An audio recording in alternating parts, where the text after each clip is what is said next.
The Virgin Falls Trailhead is a busy place this morning, but nobody here is in a hurry. For these hikers, the journey is the destination. It's an 8-mile hike, 4 miles in, 4 out. See 4 waterfalls: Little Laurel, Big Laurel, Sheep Cave, and Virgin Falls. Man, I can't think of a better way to spend a Saturday than out in the woods. A person should never pass up the opportunity to come see what's here for us all. This is Scots Gulf, a 21,000-acre river canyon where the eastern highland rim meets the Cumberland Plateau. It is a rugged land of rocks and woods and flowing waters. They call this the land of falling water. And anywhere around here you can find waterfalls. It's really one of the only places you can go without going to the Smoky Mountains for this type of wilderness. But for some, what's amazing about this land is the potential for development: coal, timber, home sites, golf courses. It's a vision for the future these hikers hope never becomes real. Where we live, probably a long time ago, there were these wildflowers. But we just don't see these things where we live now. If anybody would just look around and see what we do in some places, the litter, the destruction, the clear cutting, all those things, you can just say, hey, we really need to keep some of this like God intended it to be, you know, kind of special. We're only caretakers here, and so oftentimes the best way to take the best care of something is just to let it alone. Look at this day, look at this area. I want to make sure that my grandchildren have this opportunity. Once the roads and the power lines go in, it doesn't stop. There's no reversing fragmentation of wilderness. We just shouldn't destroy what needs to be preserved. This concept of conservation has motivated them to join the Tennessee Parks and Greenways Foundation, a nonprofit group dedicated to preserving the state's natural treasures.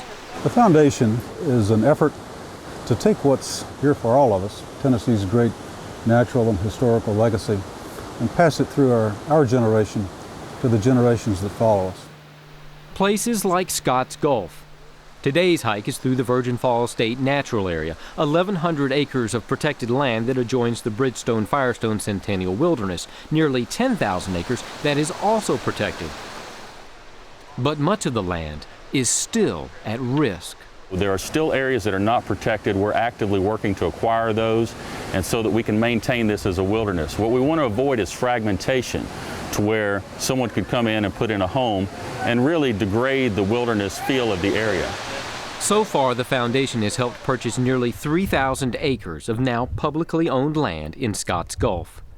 Their long-term goal is to create a protective corridor on the Cumberland Plateau. But we're on a project to connect Fall Creek Falls with Scots Gulf. Fall Creek Falls is carved out by the Cane Creek. Scots Gulf is carved out by the Caney Fork River. There's a confluence not far from here, and our vision is to connect these areas with protected land. Protecting land here in Scots Gulf and across the state comes at a cost these citizens are willing to pay. I like to support people who are supporting our environment. We're talking about giving time, giving money, and having faith that together we can make it a much better world. And we have members who give $20 and we have members who give $20,000. So it's a whole range of people who are donating, and they're all working to leave a legacy. I think that it's extremely important that folks join the effort in whatever way they see fit or whatever way they can. It all adds up. Every dollar helps us incrementally buy acres of land. Protecting the land is only part of the process. The ultimate goal is for people to experience these wild areas. People should come and see it. I think, it recharges people's batteries. So we want people to go out and enjoy these things. We don't just want to lock up a piece of land and preserve it. If you don't know they're there, you don't miss them when they're gone. So we do urge people to get out and take these hikes, enjoy nature and contribute to nature.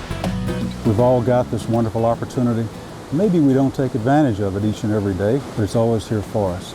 And that's important, just knowing that it's here. God help us if it ever just dissipated completely. Knowing that it's here is important to those who have journeyed to these falls today. Their hope is that it will continue to be important to the people who walk the trail behind them. When you tell people about Virgin Falls, how it comes out of a cave, falls 110 feet and back into another cave, they have a hard time imagining what that looks like. That's why we're working so hard to save these places, because we want future generations to not only be impressed by the waterfall, but to think, wow, these people 100 years ago had the foresight to protect these areas. I'm Ken Tucker on Tennessee's Wild Side.